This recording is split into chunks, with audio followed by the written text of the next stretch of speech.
The house was supposed to be my fresh start. After the divorce and the months of sleepless nights in a cramped apartment, I needed something new, something quiet, something mine. The realtor had called it a fixer-upper with character, but as I stood in the overgrown front yard, staring up at the sagging roof and cracked windows, I wondered if character was just a polite way of saying haunted. The key turned in the lock with a rusty screech, and the door creaked open on its own, as if the house had been waiting for me.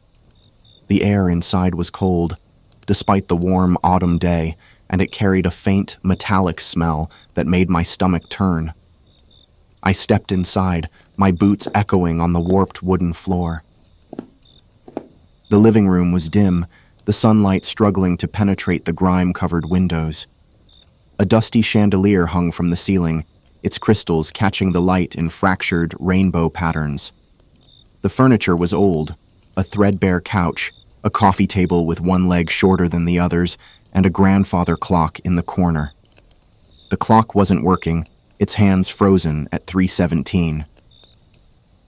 I set my bag down and began exploring. The house was larger than I'd expected, with a long hallway leading to a staircase. The walls were lined with faded wallpaper, its pattern so worn it was impossible to tell what it had once been. As I walked, I noticed something strange. Small, black marks scattered across the walls. At first, I thought they were mold, but when I looked closer, I realized they were symbols. They were faint, almost like someone had tried to scrub them away, but they were still visible if you knew where to look. I reached out to touch one, but the moment my finger brushed the wall, a loud bang echoed through the house. I froze, my heart pounding in my chest. The sound had come from upstairs. "Hello?" I called out, my voice trembling. There was no response. I told myself it was just the house settling. Old houses make noises, I repeated in my head. But the rational part of my brain was losing the battle to the primal fear creeping up my spine. I forced myself to move, climbing the stairs one creaking step at a time. The hallway upstairs was darker, the only light coming from a small window at the far end. The doors to the bedrooms were all closed, except for one at the very end of the hall. It stood slightly ajar, a sliver of darkness visible through the gap. As I approached, I noticed something on the floor, a trail of wet footprints leading into the room. My stomach churned. They were small, like a child's, but the edges were blurred, as if they'd been made by something not quite solid. I pushed the door open slowly, the hinges groaning in protest. The room was empty, save for an old rocking chair in the corner. It was moving, ever so slightly, as if someone had just been sitting in it. My breath caught in my throat. I took a step back, but before I could turn and run, I heard it. A faint, whispering voice, so soft I almost thought I'd imagined it. "Don't leave." The words sent a jolt of terror through me. I spun around, but there was no one there. The hallway was empty, the house silent once more. I didn't sleep that night. I sat on the floor of the living room, my back against the wall, clutching a kitchen knife I'd found in one of the drawers. The grandfather clock stared at me, its hands still frozen at 3:17. By morning, I was exhausted, but the sunlight streaming through the windows made the house feel less menacing. I told myself it had all been in my head, the whispers, the footprints, the rocking chair. Just my imagination running wild in a new, unfamiliar place. But as I stood up, I noticed something on the floor near the doorway, a single wet footprint, small and blurred, just like the ones I'd seen upstairs, and it was facing toward me. The footprint was still there, glistening faintly in the morning light. I stared at it, my mind racing. I hadn't imagined it. It was real. And it was fresh. I grabbed a towel from my bag and wiped the floor clean, trying to convince myself it was just water tracked in from outside. But deep down, I knew better. The air in the house felt different now, charged with an energy I couldn't explain. It was as if the walls were watching me, waiting to see what I would do next. I needed answers. The realtor had mentioned something about the house's history, but she'd been vague. "It's been vacant for a while," she'd said, avoiding my eyes. "But it's a solid property." I decided to dig deeper. I spent the morning searching online for information about the house. It didn't take long to find something. An old newspaper article from the 1980s mentioned a family who had lived here, the Hargroves. They'd disappeared under mysterious circumstances. No bodies were ever found, and the case was never solved. The article was brief, but one detail stood out. The house had been sealed off for years after the disappearance. I felt a chill as I read the words. Sealed off. Why? I decided to explore the house further, hoping to find some clue about what had happened. The basement seemed like a good place to start. I'd avoided it the day before, but now, with the sunlight streaming through the windows, I felt braver. The basement door was in the kitchen, a heavy wooden thing with a rusted lock.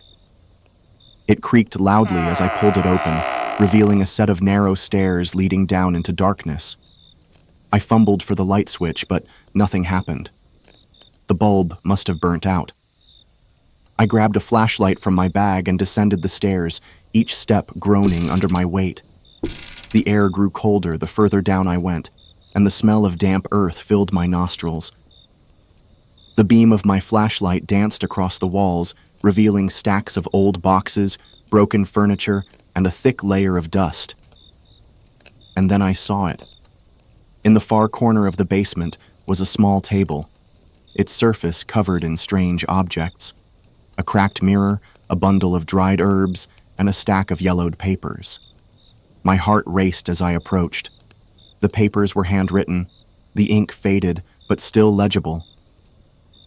Rules for the house, the first page read. I felt a knot form in my stomach as I began to read. 1.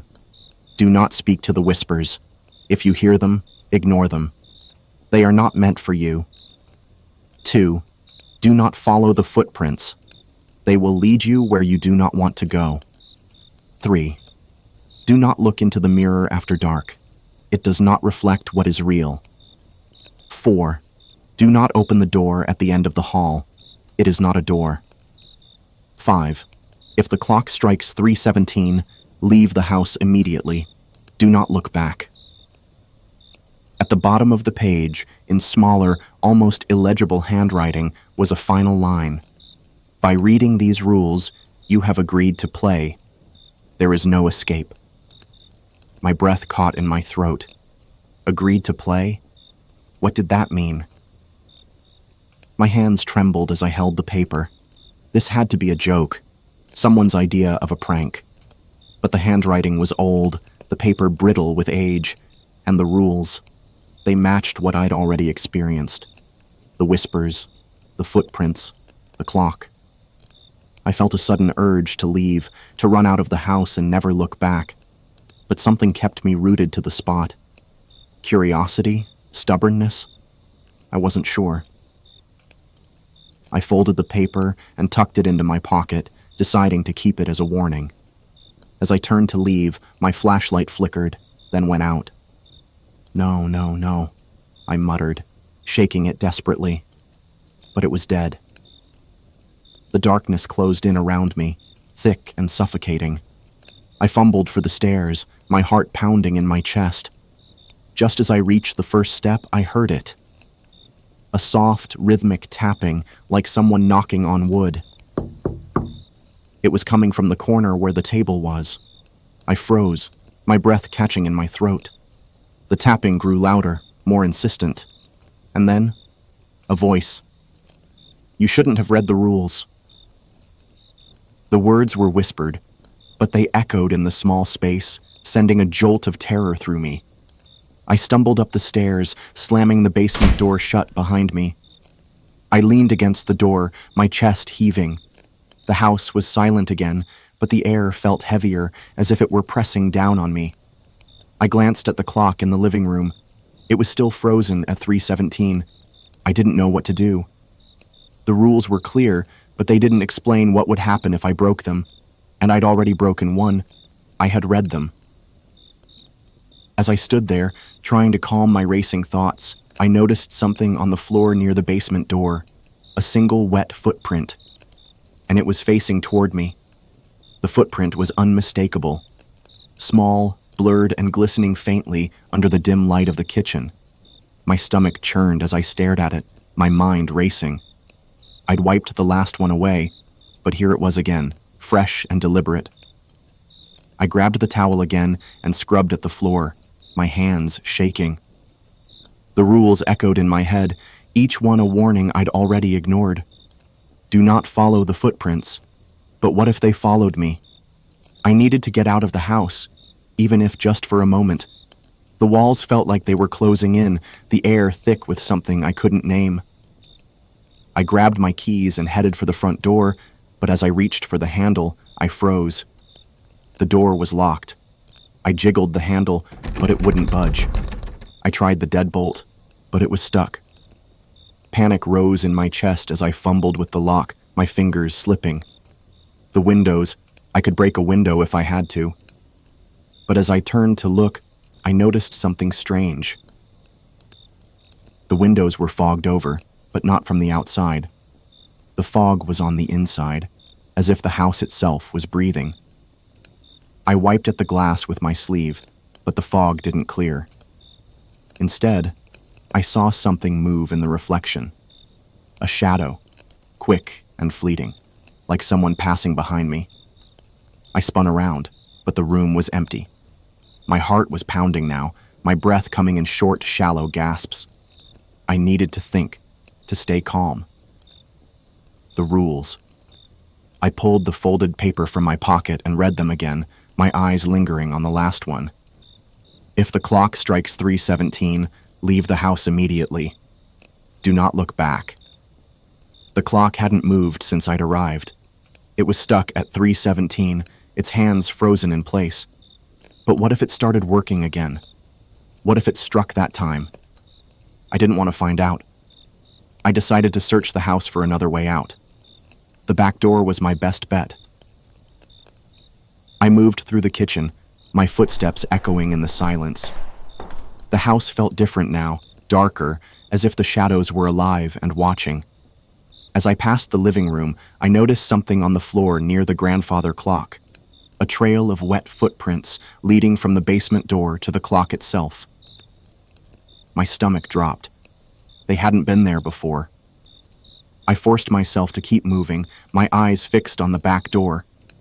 But as I reached for the handle, I heard it, a soft, rhythmic ticking. I turned slowly, my heart in my throat. The grandfather clock was working. Its hands were moving, creeping closer to 3:17. I didn't wait. I yanked open the back door and stumbled outside, the cold air hitting me like a slap. I didn't look back. I couldn't. The backyard was overgrown, the grass tall and unkempt. I ran toward the gate, my legs trembling with every step. But as I reached it, I realized something was wrong. The gate was locked. I shook it, but it wouldn't budge. The fence was too high to climb, and the house loomed behind me, its windows dark and empty. I felt trapped, the walls of the yard closing in just like the walls inside. And then I heard it. The clock struck once, the sound echoing through the yard. I froze, my blood turning to ice. It struck again and again. I counted each strike, my heart pounding in time with the clock. 3, 4, 5. It stopped at 3:17. The silence that followed was deafening. I stood there, my back to the house, too afraid to move. And then I heard it. A soft, whispering voice, so close it felt like it was right behind me. You shouldn't have left. I turned around, my breath catching in my throat. The back door was open, and standing in the doorway was a figure, small, blurred, and dripping wet. It was a child. The child stood in the doorway, its form blurred and shimmering like a reflection in water. It was small, no older than 6 or 7, with dark, matted hair clinging to its pale face. Its clothes were soaked, water dripping from its sleeves and pooling at its feet. But what terrified me most were its eyes, empty, black voids that seemed to pull the light from the air around them. I took a step back, my heart pounding so loudly I was sure the child could hear it. My mind raced, trying to make sense of what I was seeing. This couldn't be real. It had to be a trick of the light, a hallucination brought on by exhaustion and stress. But the child didn't disappear. It just stood there, staring at me with those hollow eyes.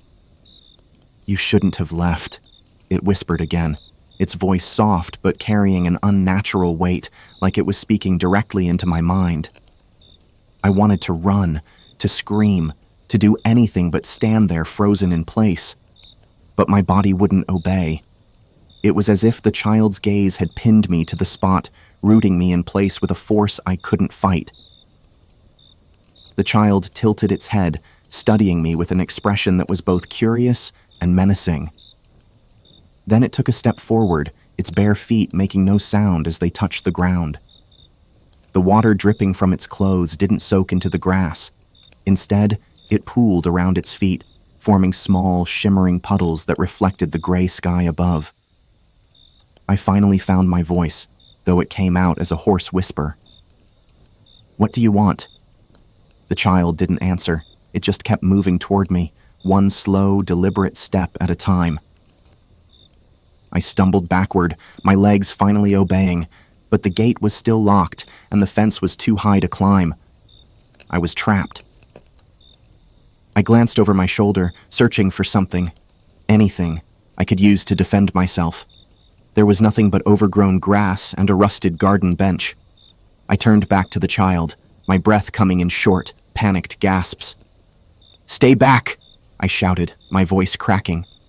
The child stopped, its head tilting again as if it were considering my words. Then it smiled.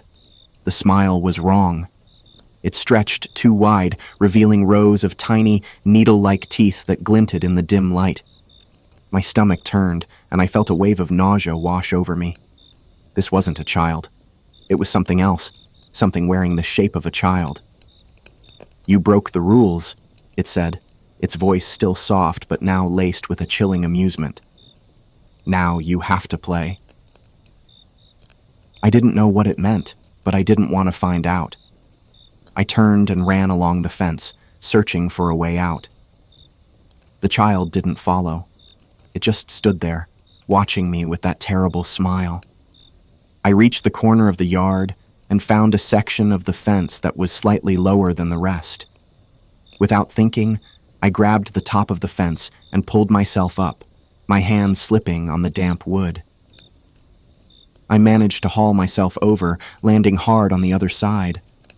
I didn't stop to catch my breath. I ran down the street, my legs burning with the effort, until I reached the edge of the neighborhood. Only then did I allow myself to slow down, my chest heaving as I leaned against a lamppost. I looked back toward the house, half expecting to see the child standing there, watching me. But the street was empty. The house was just a dark shape in the distance, its windows like empty eyes staring out at the world. I pulled out my phone and dialed the realtor's number. It rang 3 times before she answered. "Hello?" Her voice was cheerful, oblivious to the terror I'd just experienced. "The house," I said, my voice shaking. "What happened there? What aren't you telling me?" There was a long pause on the other end of the line. When she finally spoke, her voice was hesitant, as if she were choosing her words carefully. "I told you it's an old house. It's got history." "What kind of history?" I demanded. Another pause. "Look, I don't know all the details, but the previous owners, and they had some trouble. Strange things were happening. They left in a hurry." "What kind of strange things?" She sighed. "I don't know. They didn't say, but there were rumors about a child, a little girl who went missing years ago. They say she never left." I felt a chill run down my spine. "Why didn't you tell me this before?" I didn't think you'd believe me. And honestly, I didn't think it was real. Just stories, you know? I didn't respond. I just ended the call and stared at the house in the distance. The sun was setting now, casting long shadows across the street. The house looked even darker, more menacing, as if it were waiting for me to come back. I didn't want to go back, but I didn't have a choice. My car was still in the driveway, and my bag was inside the house. I couldn't just leave everything behind. I took a deep breath and started walking back toward the house, my heart pounding with every step. As I got closer, I noticed something strange. The front door was open, just a crack, as if someone had left it that way for me. I hesitated, then pushed the door open and stepped inside. The house was silent, the air thick with the same oppressive energy I'd felt before. The grandfather clock was still ticking, its hands now pointing to 3:18. I moved through the living room, my eyes darting to every shadow, every corner. The house felt different now, darker, as if it were alive and watching me. I reached the kitchen and grabbed my bag, slinging it over my shoulder. As I turned to leave, I heard it, a soft, rhythmic tapping, like someone knocking on wood. It was coming from the basement. I froze, my heart pounding in my chest. The rules echoed in my head. Do not follow the footprints. Do not open the door at the end of the hall. But this wasn't the hall. This was the basement. The tapping grew louder, more insistent. And then, a voice. Come play. It was the child's voice, soft and sweet, but filled with a malice that made my blood run cold. I didn't wait. I ran for the front door, slamming it shut behind me. But as I turned to leave, I noticed something on the porch. A single, wet footprint, and it was facing toward the house. The footprint on the porch stopped me cold. It was small, blurred at the edges, and glistening faintly under the dim light of the setting sun. My stomach churned as I stared at it, my mind racing. It was facing toward the house, as if whatever had made it had come from outside and gone back in. I didn't want to think about what that meant.